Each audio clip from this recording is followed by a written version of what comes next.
महाराष्ट्रात मराठीवरून पुन्हा वाद पेटला. मनसे आक्रमक. महाराष्ट्रात मराठी भाषा सक्तीची करावी लागते ही बाब दुर्दैवी असल्याचं वक्तव्य मनसे विद्यार्थी सेनेचे सरचिटणीस स्वप्नील महिंदरकर यांनी केलं आहे. एका बाजूला राज्यात मराठी अस्मितेचं राजकारण तापत असताना दुसऱ्या बाजूला गुणरत्न सदावर्ते यांनी मराठी सक्तीची गरज नसल्याचा दावा केला आहे.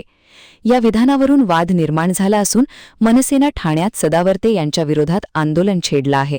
त्यामुळे राज्यात मराठीच्या मुद्द्यावरून पुन्हा एकदा राजकीय वातावरण तापण्याची चिन्हे दिसत आहेत. नाही, आपण बघत असाल तर आमचे नेते माननीय श्री अमितसाहेब ठाकरे यांनी सांगितलंय की मराठी रिक्षा चालकांच्या मागे मनसे ठामपणे उभी आहे आणि जर तुम्ही मराठी रिक्षा चालकांच्या विरोधात काही कराल किंवा त्यांना हात लावायचा प्रयत्न कराल तर तुमची मनसेची गाठ आहे.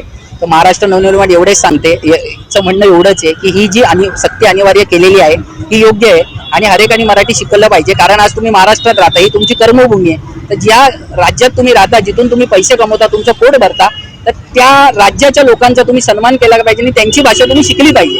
तर आज मराठी शिकण्यामध्ये काहीच वावगं नाही आणि काही परप्रांतीय रिक्षा चालक पण आज मराठी शिकतायत, ते पण मराठी शिकून घेत आहेत. पण काही लोकांना याचं राजकारण करायचंय, जसे आपले गुणरत्न सदावर्ती जे आहेत ॲडव्होकेट, की त्यांनी याचं राजकारण करायचं ठरवलेलं आहे आणि ते कुठे ना कुठे परप्रांतीय लोकांची टाळकी भडकवत आहेत. कारण आज तुम्ही बघत असाल की मराठी सक्ती करणं हे महाराष्ट्रामध्ये सरकारला मराठी सक्तीचा विरोध होतोय, म्हणजे ही शोकांतिका आहे.